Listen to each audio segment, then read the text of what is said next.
Hi. We've been going over how to overload any exercise using the concept of fit. When we make a change to an exercise's routine, we actually want to stress the muscle a little so that our body will build up the muscle tissue.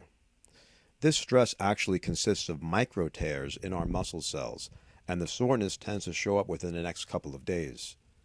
That sounds like you have a great lawsuit against your gym teacher for causing pain and suffering.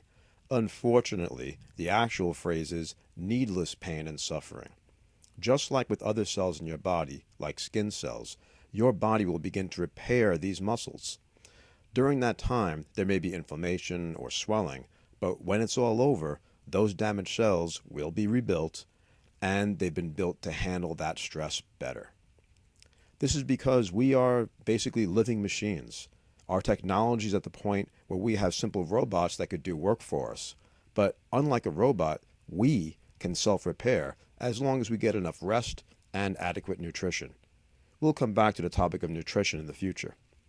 So, exercise can cause soreness, but the silver lining is that it eventually leads to more developed muscles. That's great, but we have to address a concept called overtraining.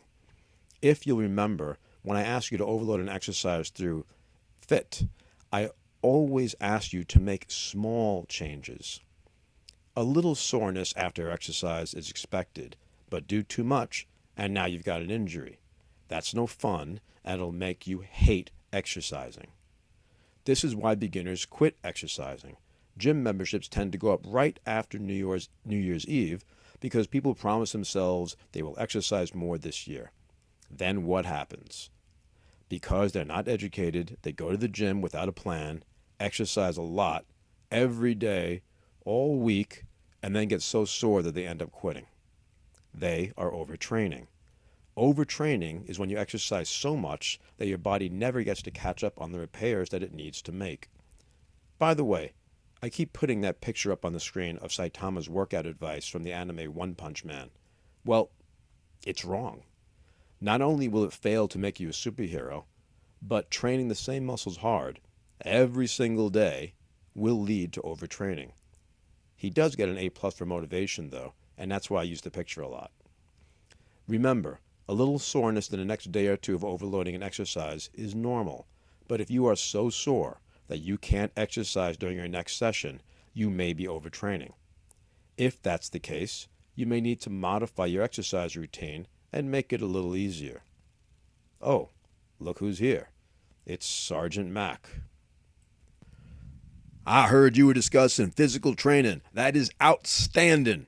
I'd like to offer you some military wisdom passed on to me through the ages.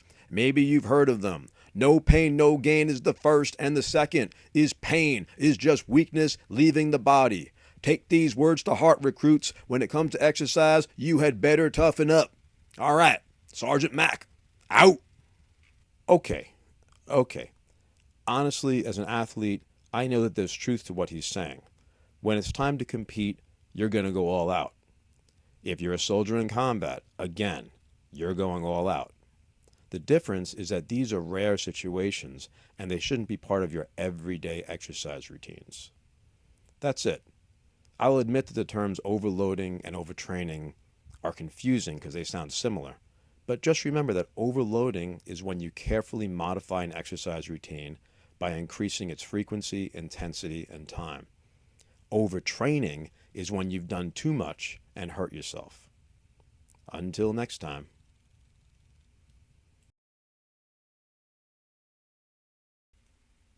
Oh, yeah. Don't get your exercise advice from this guy. Trust the advice of real professionals.